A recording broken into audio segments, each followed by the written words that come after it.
आज का हमारा टॉपिक है ट्रांसमिशन ऑफ इम्पल्सेस। पर इस टॉपिक को स्टार्ट करने से पहले यहाँ जो ये डायग्राम दिखाई दे रहा है आपको, इसके बारे में हम थोड़ा सा डिस्कशन कर लेते हैं। यह डायग्राम यहाँ पर एक्सोन के टर्मिनल और सिनेप्स को शो कर रहा है।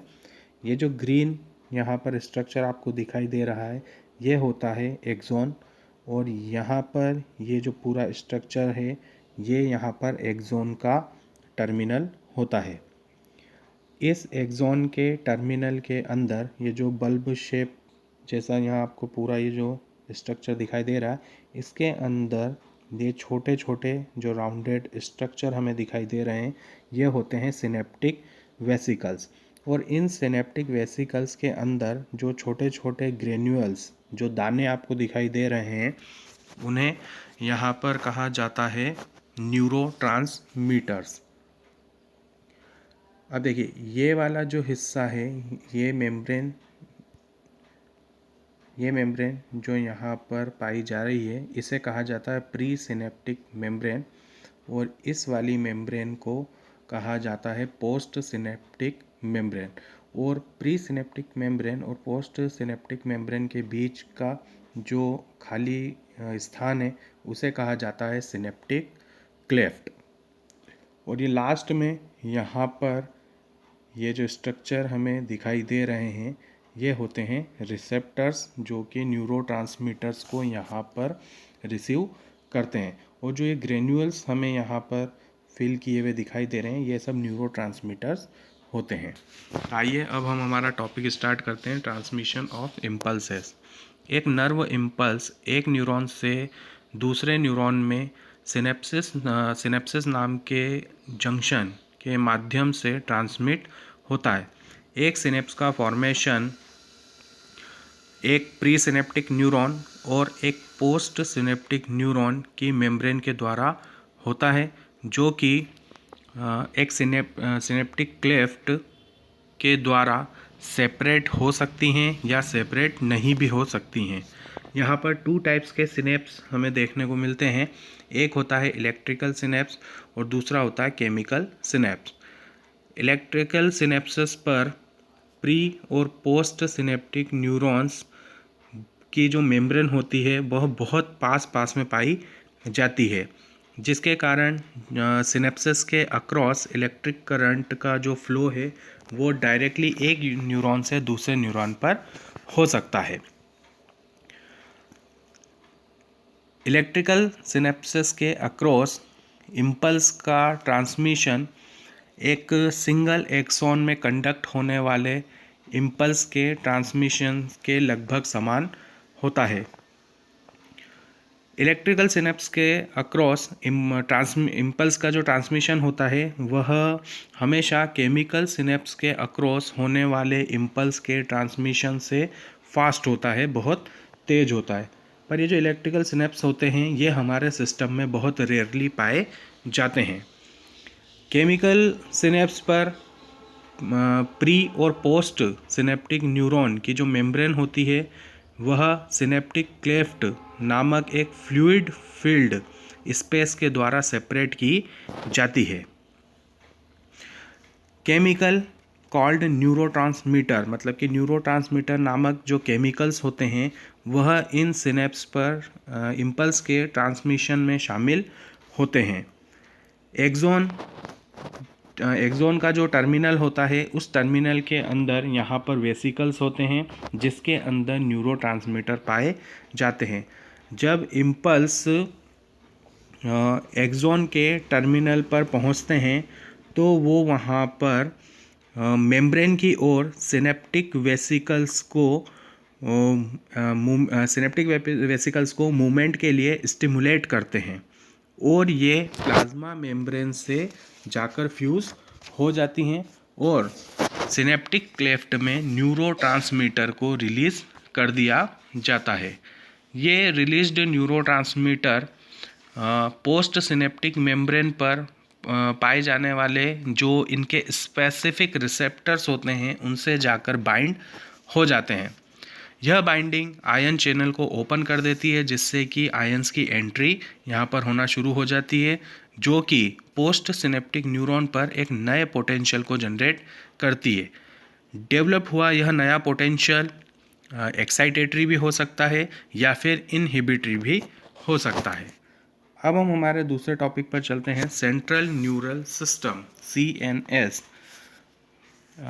जो ब्रेन होता है वह हमारी बॉडी की main central information processing unit होता है या ऑर्गन होता है, और यह एज अ कमांड या कंट्रोल सिस्टम की तरह यहाँ पर काम करता है।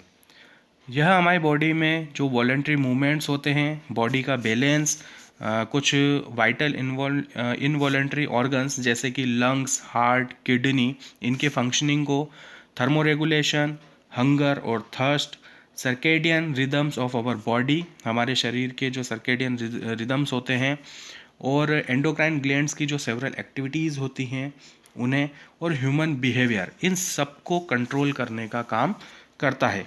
इसके अलावा brain emotion, thoughts, intelligence, memory, speech, hearing, vision की प्रोसेसिंग, इन सब के लिए, इन सब की भी एक बेहतर साइट के रूप में यहाँ पर काम करता है। ह्यूमन ब्रेन स्कल के द्वारा पूरी तरीके से प्रोटेक्टेड होता है। स्कल के अंदर ब्रेन क्रेनियल मेनिंग्स के द्वारा कवर किया जाता है। इसकी 3 लेयर्स होती है। आउटर लेयर को ड्यूरामेटर कहा जाता है, एक बहुत पतली मिडिल लेयर होती है जिसे कि एरेक्नॉइड कहा जाता है, और एक इनर लेयर होती है जो कि ब्रेन टिश्यू से कनेक्ट होती है, उसके कांटेक्ट में होती है, उसे हम पायामेटर कहते हैं। ब्रेन को 3 मेजर पार्ट्स में डिवाइड किया गया है, फोर ब्रेन, मिड ब्रेन और हिंड ब्रेन।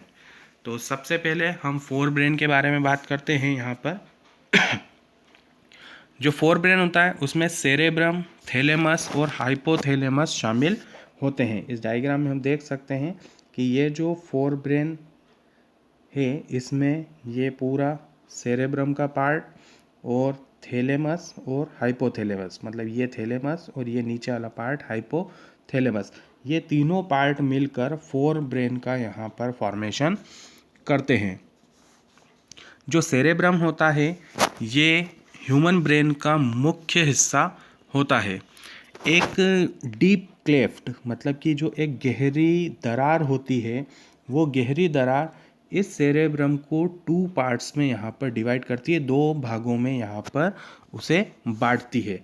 ये देखिए इस डायग्राम में हमें दिख रहा है, ये यहाँ पर जो एक क्लेफ्ट दिखाई दे रही है इसने हमारे ब्रेन को 2 पार्ट्स में यहाँ पर डिवाइड कर दिया है। ठीक है, इन पार्ट्स को हम लेफ्ट सेरेब्रल हेमिस्फीयर और राइट सेरेब्रल हेमिस्फीयर के नाम से जानते हैं।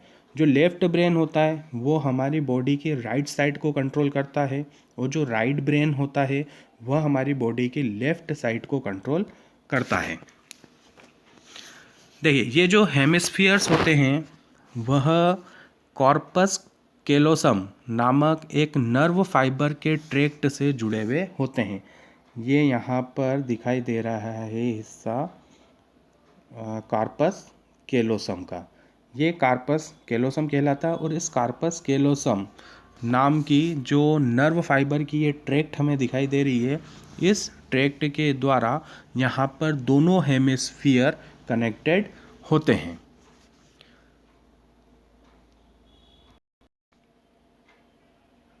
सेल्स की जो एक लेयर होती है वह सेरेब्रल हेमिस्फीयर को पूरी तरीके से यहाँ पर कवर करके रखती है, उसे हम सेरेब्रल कॉर्टेक्स कहते हैं, जो कि अलग अलग फोल्ड में हमें यहाँ दिखाई देता है। ये देखिए इस हिस्से में यहाँ पर जो ब्रेन है, ये जो सेरेब्रल हेमिस्फीयर है या सेरेब्रल जो कॉर्टेक्स है, यहाँ पर देखिए ये सब फोल्ड किया हुआ रीजन हमें दिखाई देता है। तो यह फोल्डिंग के रूप में यहाँ पर सेरेब्रल कॉर्टेक्स पाया जाता है। जो सेरेब्रल कॉर्टेक्स होता है वह यहाँ पर ग्रेइश अपीयरेंस इसका होता है, इसलिए इसे ग्रे मैटर के रूप में भी हम यहाँ पर संदर्भित करते हैं, इसे रेफर करते हैं।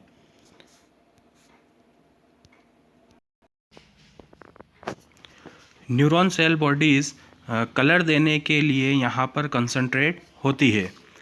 सेरेबल कॉर्टेक्स में मोटर एरियाज, सेंसरी एरियाज और एक बहुत बड़ा क्षेत्र यहाँ पर पाया जाता है जो कि ना तो सेंसरी और ना ही मोटर के फंक्शन की तरह यहाँ पर कार्य करता है। इस रीजन को एसोसिएशन एरिया कहते हैं, जो कि इंटर सेंसरी एसोसिएशंस, मेमोरी और कम्युनिकेशन जैसे कार्यों को करने के लिए रिस्पॉन्सिबल होता है। इस ट्रैक्ट के फाइबर माइलिन शीथ से कवर्ड होते हैं और यहाँ पर सेरेब्रल हेमिस्फीयर के इनर पार्ट का फॉर्मेशन करते हैं। ये एक ओपेक वाइट अपीयरेंस लेयर पर देते हैं, जिसे इसलिए इसे हम यहाँ पर वाइट मैटर के नाम से जानते हैं। सेरेब्रम एक स्पेशल स्ट्रक्चर जो कि थैलेमस कहलाता है, उसके चारों तरफ यहाँ पर घुमा हुआ हमें दिखाई देता है। ये जो थैलेमस होता है यह सेंसरी और मोटर सिग्नलिंग के लिए एक कोऑर्डिनेटिंग सेंटर की तरह यहाँ पर काम करता है। इसके अलावा ब्रेन का एक और इम्पोर्टेंट पार्ट होता है जिसे कि हाइपोथैलेमस कहा जाता है। देखिए यहाँ पर जिस थैलेमस की हमने बात की है, ये वाला जो रीजन हमें दिखाई दे रहा है ये कहलाता है थैलेमस, ठीक है। और इसके नीचे जो ब्रेन का एक और पार्ट पाया जाता है थैलेमस के नीचे, इस जगह पर ब्रेन का एक और पार्ट पाया जाता है जो थैलेमस के बेस पे होता है, उसे कहा जाता है हाइपोथैलेमस। तो ब्रेन का इम्पोर्टेंट पार्ट होता है और यह थैलेमस के नीचे पाया जाता है। हाइपोथैलेमस में बहुत सारे सेंटर होते हैं जो कि बॉडी के टेम्परेचर को कंट्रोल करते हैं। ड्रिंकिंग और ईटिंग मतलब कि खाने और पीने का आग्रह करते हैं। It is also contains several group of neuro secretary cells which secrets hormones called hypothalamic hormone. यहाँ पर ऐसे बहुत सारे न्यूरो सेक्रेटरी सेल्स के ग्रुप होते हैं जो कि हार्मोन्स को सिक्रेट करते हैं। उन हार्मोन्स को हाइपोथैलेमिक हार्मोन्स कहा जाता है। सेरेब्रल हेमिस्फीयर के इनर पार्ट्स और कुछ डीप स्ट्रक्चर जैसे कि एमिगडाला, हिप्पोकैम्पस एट्सेट्रा, ये आपस में मिलकर यहाँ पर एक कॉम्प्लेक्स स्ट्रक्चर का फॉर्मेशन करते हैं जिसे कि लिम्बिक लोब या लिम्बिक सिस्टम कहा जाता है। यह लिम्बिक सिस्टम हाइपोथैलेमस के साथ मिलकर सेक्सुअल बिहेवियर के रेगुलेशन, इमोशनल रिएक्शन के एक्सप्रेशन और मोटिवेशन में शामिल होते हैं। अब हम बात करते हैं मिड ब्रेन की। जो मिड ब्रेन होता है वह फोर ब्रेन के थैलेमस या हाइपोथैलेमस और हिंड ब्रेन के पोन्स के बीच में पाया जाता है। हम यहाँ देखते हैं कि ये तो हमारा फोर ब्रेन का थैलेमस और हाइपोथैलेमस का रीजन है और ये हिंड ब्रेन का पोन्स वाला रीजन है। तो इन दोनों के बीच में ये जो हिस्सा यहाँ हम देख रहे हैं यह कहलाता है मिड ब्रेन, ठीक है। मिड ब्रेन इस जगह सिचुएटेड होता है और मिड ब्रेन से एक कैनाल मतलब एक सेरेब्रल एक्वाडक्ट नामक जो कैनाल होती है वह मिड ब्रेन के पास से यहाँ गुजरती है। ये है आपके सेरेब्रल एक्वाडक्ट और ये सेरेब्रल एक्वाडक्ट कहाँ से गुजर रही है? इस मिड ब्रेन के पास से ये गुजरती है।